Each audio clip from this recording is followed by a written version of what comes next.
Welcome to another episode of Why I Should Have Never Bought a Suzuki. Just kidding. Welcome to another episode of rebuilding my Suzuki 750 with German vodka from Bike Pass Motorsports. This is the last episode I'll be posting about the build because it's the big reveal. Don't let the coffee mug fool you. It is 4 o'clock in the afternoon. Cheers. If you're just here to see the bike put all back together, I don't blame you. I'm going to show you in about 10 seconds. I'm not going to make you wait till the end of the video. But also in this video, I will be doing my ride home from the shop, which might just be like, oh, you're riding the bike home. But this was the first time I was on the bike since it landed me in the hospital. So I was stressed.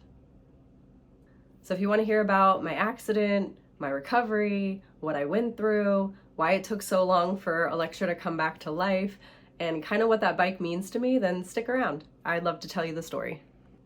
That might have been longer than 10 seconds, I don't know, but whatever. Here's the bike. Here's where we started. Absolute wreck of a bike. And here we are now. This bike looks so good to me. I absolutely love where we are. Huge shout out to Bike Pass Motorsports, German vodka at Bike Pass Motorsports. He's the one that put this bike back together, brought it to life, and made me feel as comfortable as possible bringing this bike home. There's still a lot of miscellaneous things I want to do to the bike. I'll let that be another YouTube video, but little tiny stuff just to make it a little more perfect. But I got so impatient, I was like, I just want to bring it home and I'm ready for it to be here. I'd love to get your thoughts. Tell me what you think about the bike below. Personally, I think we've come a long way, and I say we've because it was a we thing. For some reason, I didn't want to sell her as is, which probably would have been the smart thing to do. I had a personal goal to bring her back to life while I was doing the same for myself. I didn't want the last time I saw that bike to be in shambles. It was pretty much a visual representation of me. I wanted her back in all her glory. Maybe it was for my own healing, to know that I could put back the pieces of every aspect of my life, with this motorcycle included.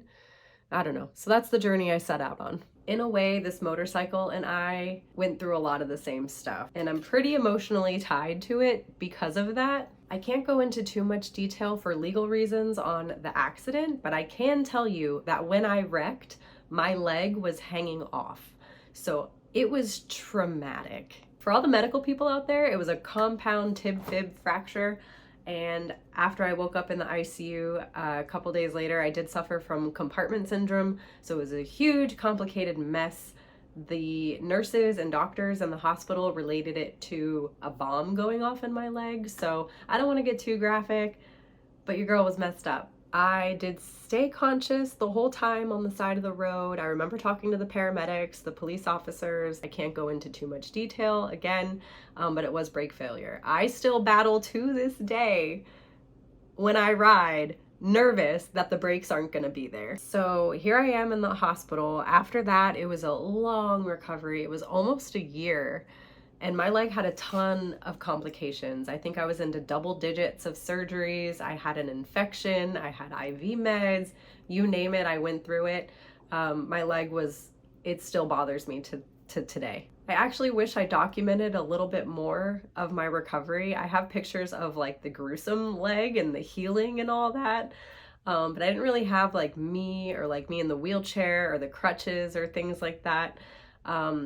It was probably the most painful, like mentally and physically draining experience of my life. I do not wish it on anybody. It was really rough, but I was really suffering, and I guess I didn't really think to take too many videos of that process. I remember the nurses in the hospital saying, hey, your recovery is going to be 90% mental and 10% physical. And I really didn't understand what they meant until I got home and started realizing, wow, I can't brush my hair, I can't put my pants on, I can't shower. This is crazy. It's a truly humbling experience. As you can imagine, I was extremely vulnerable. I have always been hyper independent, so almost to a fault where I won't ask anybody for help. So this was a really, really hard time for me. This is gonna be hard to talk about.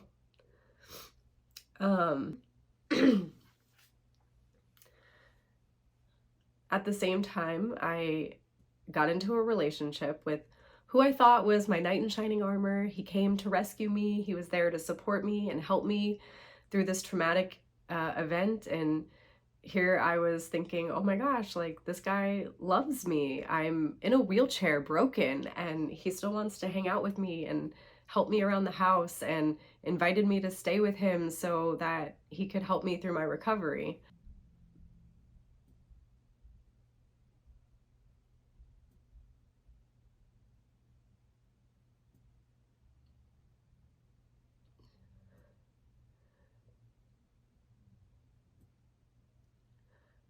Out of respect for our daughter, I won't go into too much detail. Actually, I won't go into any detail at all.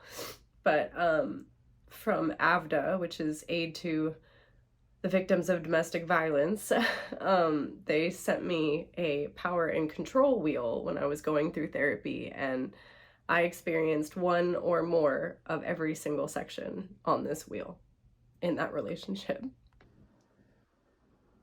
Going through the physical healing and then getting pulled into this extremely toxic, just awful relationship that kind of broke me down.